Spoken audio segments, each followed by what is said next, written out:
What's going on, everybody? Welcome back to another episode of Virgin Geek and Free Talk. I'm your host, Robert Slavinsky.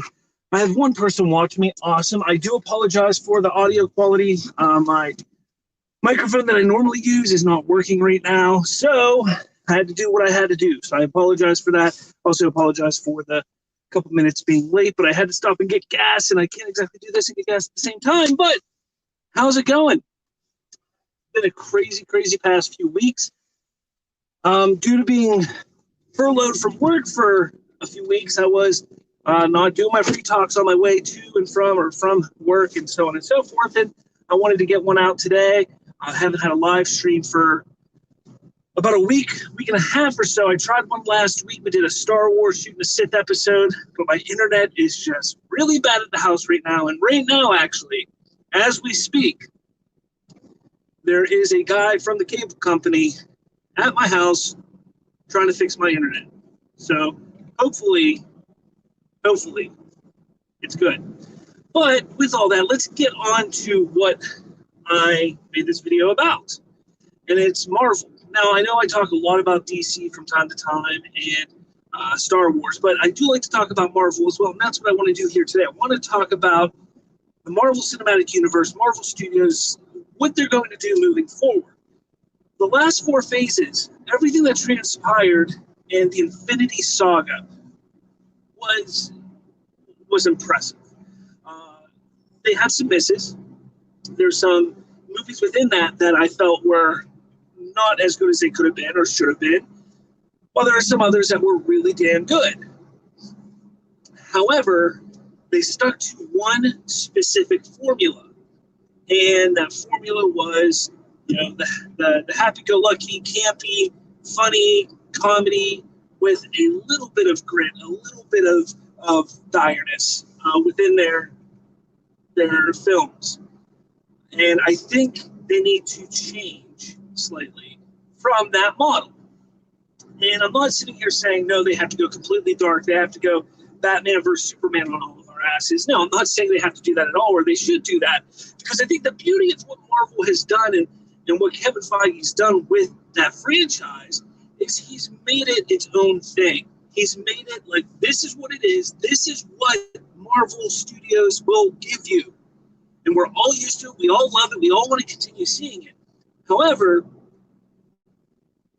to continuously be successful, you have to change from time to time and adapt and grow. And they have yet to really do that with the Marvel Cinematic Universe over the course of 11 years. Now, I realize that Black Widow was supposed to come out last year, so I'm not going to really talk about Black Widow and being the start of that change, because I think Black Widow was still part of the old vision, the old way of doing things at Marvel. However, where it's going to start, and I hope, by all accounts, by everything that we've seen from the promotional marketing of this show, of the first Marvel Cinematic Universe TV show on Disney+, it looks like WandaVision could be the one to say, you think you know Marvel? You think you know this cinematic universe? Think again. And that's what I'm hoping that happens with WandaVision. Now, WandaVision comes out on January 15th. The first two episodes are going to release on January 15th. I believe there's 9 episodes total. I don't know if they're 30-minute episodes, 40-minute episodes, an hour-long episode. I don't know what they are. It could be similar to The Mandalorian, where they just allow the story to determine how long the episode is.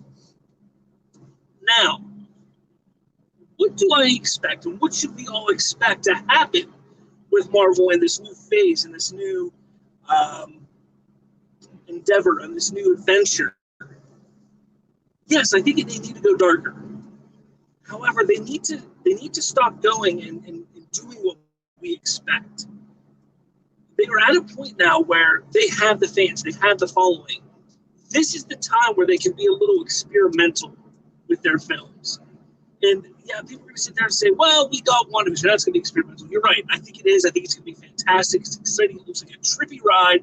I can't wait for it. But then you have a movie like Shang-Chi that comes out later this year, and Legend of the Ten Rings.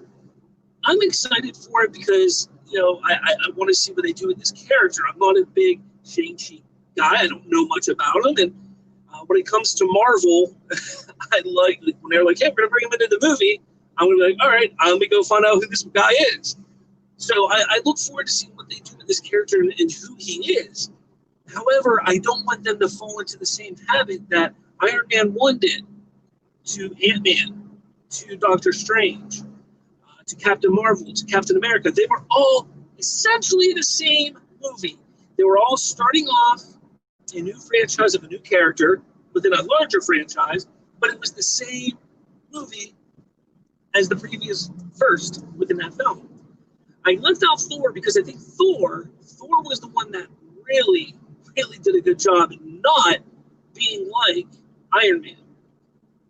Kenneth Branagh, who directed that film, did a fantastic job. Loved what he did. But I think what Marvel has to do at this point is they have to get experimental, get a little weird with their things here, with their movies. So I'm hoping Shang-Chi doesn't go the path of being just like every other Marvel movie. However, one movie that has the opportunity to make that big change doesn't come out until really next year, and that is Doctor Strange and the Multiverse of Madness. That movie obviously is going to be off the chain. The whole aspect and idea of multiverse, all that jazz, looks like it could be a lot of fun. I suspect that we're going to get some fun with that. Honestly, I think that's what's going to happen. However, I don't think that it's going to be as crazy and as experimental as we all think and are hoping for. But I could be wrong. I know that WandaVision does connect and is supposed to connect to that movie, so let's see how it all plays out. I'm excited. I hope you're all excited about it. This year we also have Eternals. Eternals should be an interesting one. That could be something that sets the bar. Similar to how Guardians of the Galaxy did. Guardians of the Galaxy was that movie that within the MCU that really was like, look, there's a whole universe out here. And this is going to be the fun side of it. And it was. Guardians of the Galaxy was a lot of fun. It was very Star Wars-esque in a way. Really enjoyed it. Eternals, I think, has the opportunity to introduce, which I think, in my opinion, not my opinion, what I think is going to happen is Eternals is going to give us a glimpse at the potential of who the big bad of this new era of Marvel, of the Marvel Cinematic Universe will be. That's what I think is going to happen in Eternals, because I think it has to be a galactic villain. While Thanos was a galactic universal villain, that's why he had Guardians of the Galaxy and so on and so forth.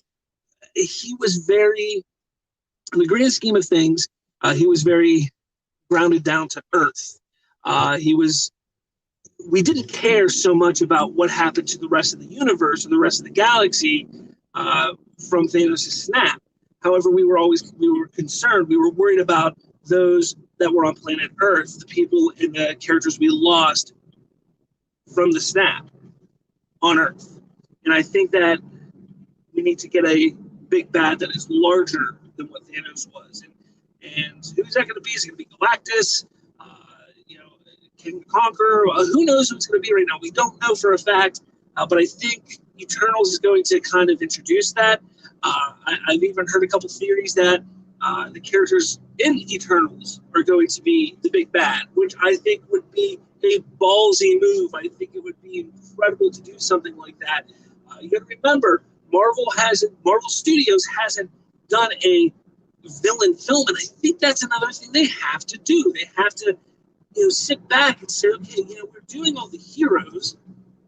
Let's do a show. Let's do a film that focuses specifically on the villain that we're going to build up throughout this arc, throughout this new era.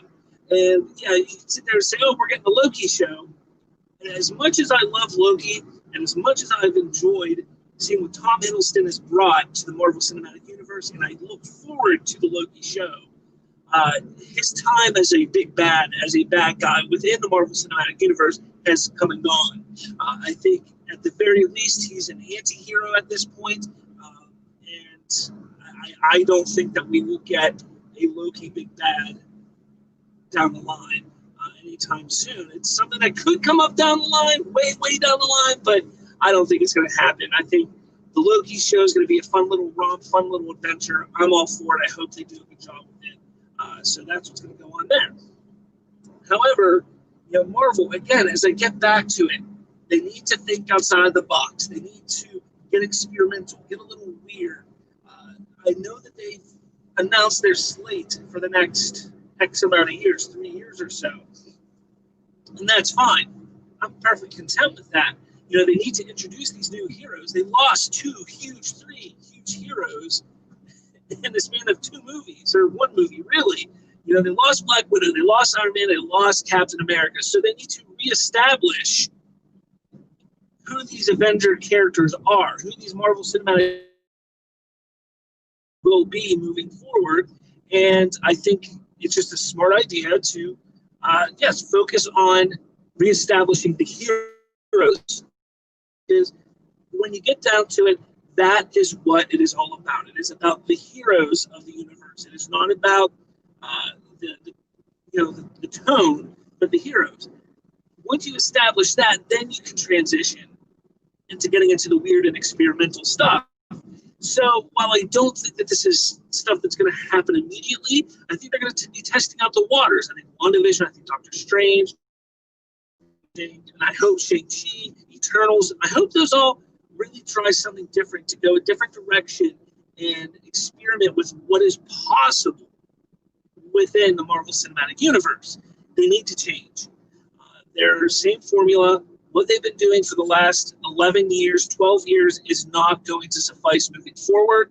And while they don't have much competition over at DC, and look, this is coming from a huge DC fanboy, somebody who has appreciated what we've gotten to this point, I truly believe that Marvel is at the top of the game when it comes to the film franchises. They need to push forward and do something that is bold, strange, weird, experimental, whatever you want to call it, to continue their success. And I do believe they'll do it. I have faith in Kevin Feige. Hopefully he doesn't get too distracted with the Star Wars movie that he's going to be working on. And, I heard rumor that there could be a writer already attached to that. So I'm really interested to see who that writer is. Actually, no, I did hear it's the writer who wrote Doctor Strange in the Multiverse of Madness, I believe. Peter Dinklage's brother, I believe, is who it is. Henry Dinklage, maybe? No. I heard that on John Campion's show, Henry Dinklage, because he says he looks like Henry Cavill and Peter Dinklage together. But either way, whatever his name is, I apologize. That's where I did hear it. I heard it on the John Campion show this morning as I was driving into work. Whoever it is, they do have a writer for that. So, but hopefully Kevin Feige doesn't get too distracted from his duties as the head of Marvel Studios, and he does take it in a bold new direction. Let me know down in the comments what you guys think, what you guys want to see, what you guys expect from Marvel moving forward. I think it's going to be an exciting time, but I think we have to get past, WandaVision is going to be the start of it. Can't wait. But then there's going to be a little lull there because Black Widow, which was supposed to come out last year, is going to come out. And while I'm sure it's going to be a lot of fun, while I'm sure people are going to love it, it's going to make buku bucks, it's going to be a digression because we're going to get on this high, this new way of Marvel storytelling with WandaVision, and then we're going to fall back into Black Widow before moving forward with Shang-Chi, Eternals, and hopefully Spider-Man 3 later this year. But let me know in the comments what you think. I want to hear your thoughts. I want to know what you guys think is going to happen with Marvel. Please let me know. Make sure you smash that like button and subscribe now. It is a big deal to subscribe. See my subscriber numbers are going up. I love it. Thank you all who do watch, who have subscribed, who hit those like buttons, all that jazz. Find me on all the social medias and whatnot. With all that said, guys, thank you so much for watching. I appreciate it so much. And I gotta find my end credits here, but take it easy. Maybe not.